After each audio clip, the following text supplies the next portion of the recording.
Hello प्यारे दोस्त, कैसे हो आप सब। और मैं हूं आपका प्यारा दोस्त शिव कुमार। दोस्तों, आज हम हाजिर हैं लेकर के आपके सामने पिट्स इंडिया एक्ट 1784।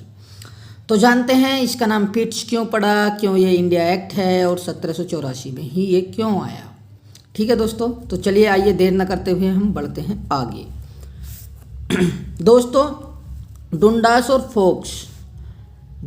और फोक्स इंग्लैंड के दो प्रसिद्ध राजनीतिज्ञ थे। राजनीतिक मतलब वहाँ की पॉलिटी में काफ़ी एक्टिव थे। इन्होंने रेगुलेटिंग एक्ट 1773 की कमियों का बारीकी से अध्ययन किया और एक रिपोर्ट ब्रिटेन के तत्कालीन प्रधानमंत्री विलियम यंग पिट्स को सौंपी। ठीक है दोस्तों, समझ में आई बात। विलियम यंग पिट्स को सौंपी और उनके प्रयासों से यह एक्ट आया, इसलिए यह एक्ट जो है पिट्स इंडिया एक्ट कहलाता है। इसी के आधार पर विलियम यंग पिट्स ने 1784 में पिट्स इंडिया एक्ट 1784 संसद में पेश किया। ठीक है दोस्तों, पिट्स इंडिया एक्ट 1784 लाने के कारण, तो क्यों आया ये, क्या क्या इसके कारण थे, तो सुनिएगा। रेगुलेटिंग एक्ट 1773 के बाद 500 पाउंड की सीमा 1000 पाउंड, यानी कि जो वोट वही व्यक्ति देगा जिसकी 1000 पाउंड धनराशि लगी हुई होगी। पहले यह 500 पाउंड थी, कर दी, जिससे 1246 शेयर धारकों से वोटिंग का अधिकार छीन लिया गया। इससे कंपनी में भ्रष्टाचार बढ़ा। ठीक है दोस्तों, मतलब भाई सीधी सी बात है, अगर लोकतांत्रिक तौर पर देखा जाए, पहले ज़्यादातर लोग वोट करते थे, लेकिन अब कुछ ही लोग, गिनती के लोग, जो अमीर लोग हैं वो ही वोट कर पाएंगे। तो इससे लोगों जो अन्य सदस्य हैं कंपनी के, वो भी अब ज़्यादा धन निवेश करना चाहेंगे ताकि उन्हें वोट का अधिकार मिल सके, और इसके लिए वो अपने फ़ायदे के लिए भ्रष्टाचार कर सकते हैं। तो इससे कंपनी में क्या है, भ्रष्टाचार बढ़ा।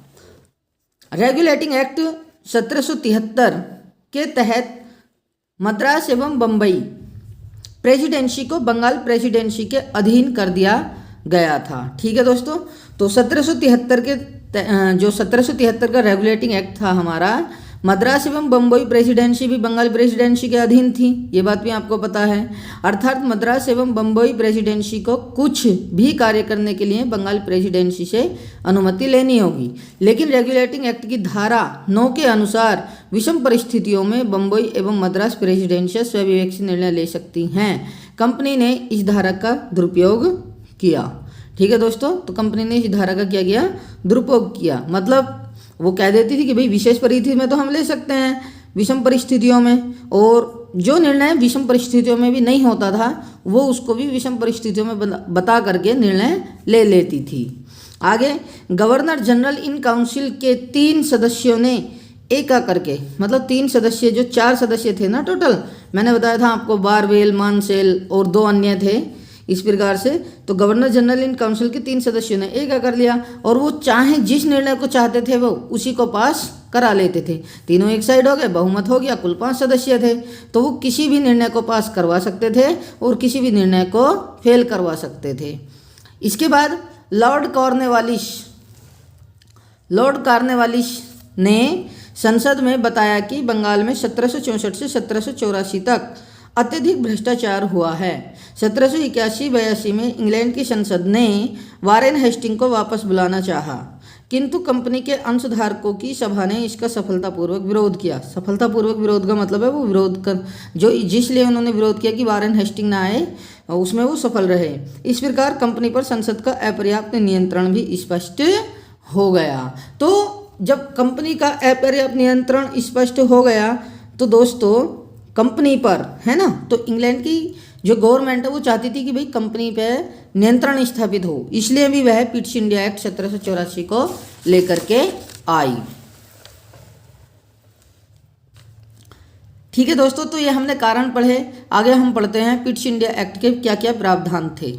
तो पिट्स इंडिया एक्ट के जो प्रावधान हैं, पिट्स इंडिया एक्ट के द्वारा कंपनी के प्रशासन पर ब्रिटिश शासन का कठोर नियंत्रण स्थापित किया गया। कठोर किया जाएगा क्योंकि पीछे अभी हमने पढ़ा कंपनी उस तरीके से कठोर नियंत्रण नहीं कर पा रही है, तो यहाँ पे कठोर नियंत्रण स्थापित किया गया। इसके निम्नलिखित प्रावधान थे।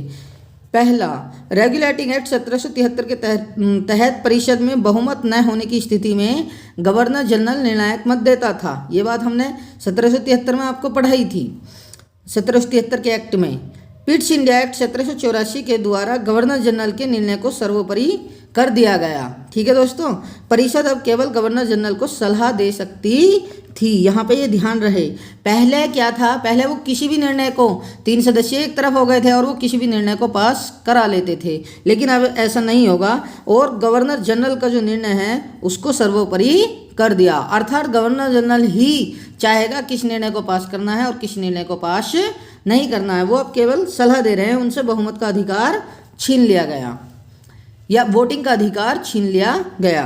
इस अधिनियम में गवर्नर जनरल को विशेष व्यवस्था में अपने परिषद के निर्णय को रद्द करने, ठीक है, गवर्नर जनरल को विशेष व्यवस्था में वो अब अपने निर्णय को रद्द कर सकता था और अपने निर्णय को लागू करने का अधिकार दिया गया था।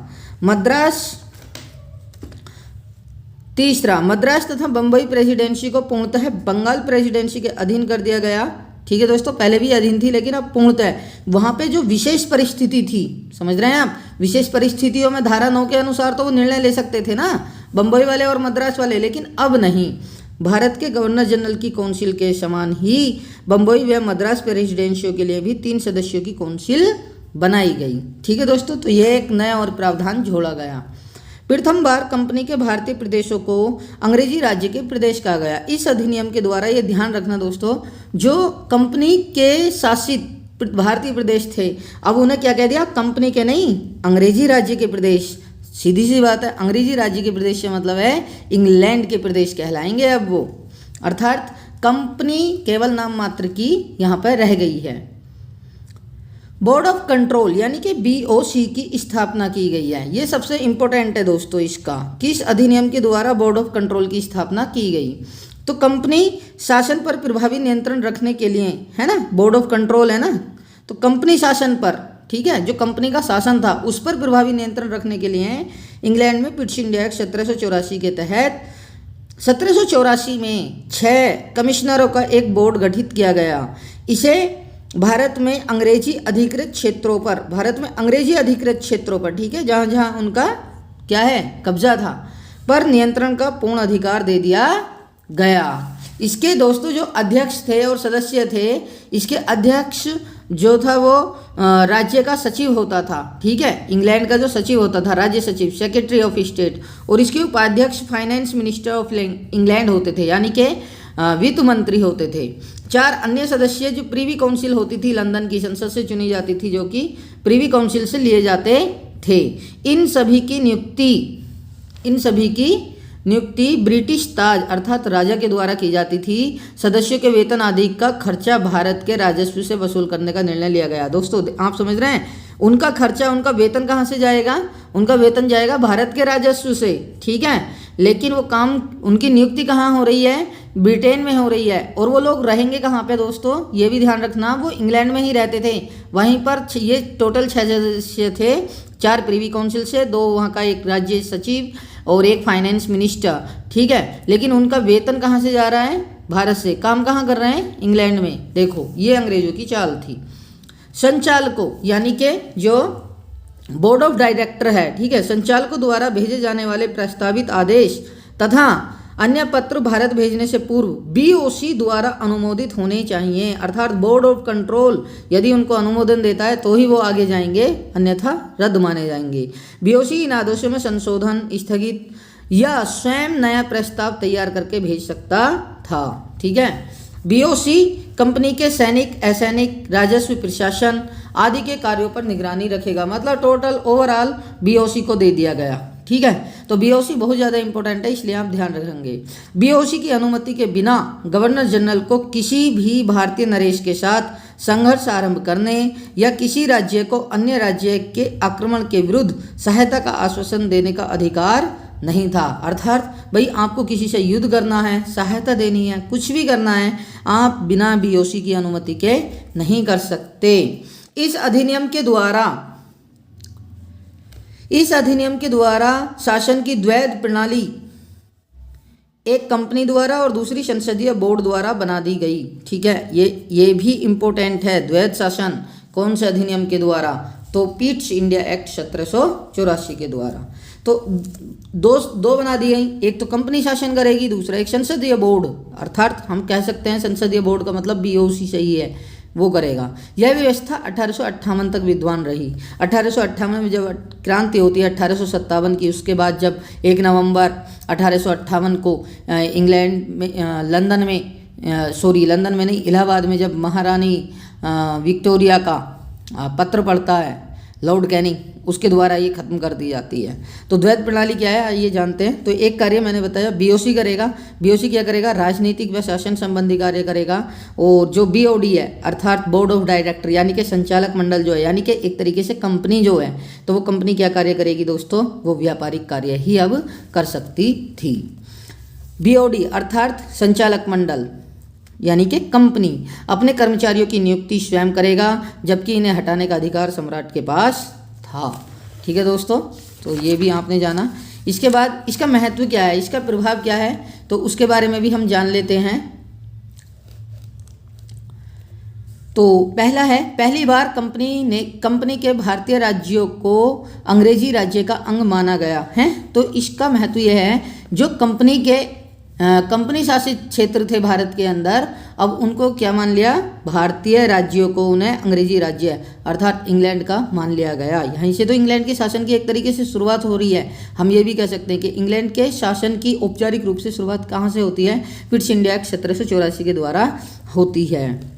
गुप्त समिति का गठन करके कंपनी के कार्यों में कार्यकुशलता उत्पन्न की गई। गुप्त समिति का मतलब कंपनी के कार्यों को कैसे बढ़ाया जाए और उसमें भ्रष्टाचार हो तो नहीं रहा है, तो यानी कि ये एक तरीके से कह सकते हैं हम साइबर सेल की तरह एक समिति गठित की गई। संसदीय नियंत्रण कंपनी के ऊपर स्थापित हो गए। ठीक है, संसदीय नियंत्रण स्थापित की शुरुआत कहाँ से हुई थी? रेगुलेटिंग एक्ट 1773, लेकिन यहाँ से बिल्कुल स्थापित हो गए हैं। द्वैध शासन की शुरुआत होती है यहाँ से। गवर्नर जनरल को और अधिक शक्तिशाली बना दिया गया। अहस्तक्षेप की नीति अपनाई गई, अर्थात गवर्नर जनरल किसी भी राज्य में हस्तक्षेप नहीं करेगा। भ्रष्टाचार पर नियंत्रण किया गया। दोस्तों आगे भी कुछ है। पिट्स इंडिया एक्ट के महत्व को रेखांकित करते हुए अल्बर्ट ने ठीक ही लिखा है। तो अल्बर्ट एक इंग्लैंड के ही नागरिक हैं, उन्होंने लिखा कि पिट अर्थात विलियम यूंग पिट ने कंपनी के संविधान में भारी परिवर्तन किए बिना ही, उसने कंपनी के संविधान को तो छेड़ा ही नहीं, उसने तो इंग्लैंड में एक बिल पास किया ना 1784 पिट्स एक्ट, तो भारी परिवर्तन किए बिना ही भारत की ईस्ट इंडिया कंपनी पर सरकार का नियंत्रण स्थापित कर दिया। तो दोस्तों ये आज का था हमारा पिट्स इंडिया एक्ट 1784। इसके बाद हम 1793 वाला पढ़ेंगे और उसके साथ साथ हम 1813 का चार्टर एक्ट भी इसी में पढ़ लेंगे।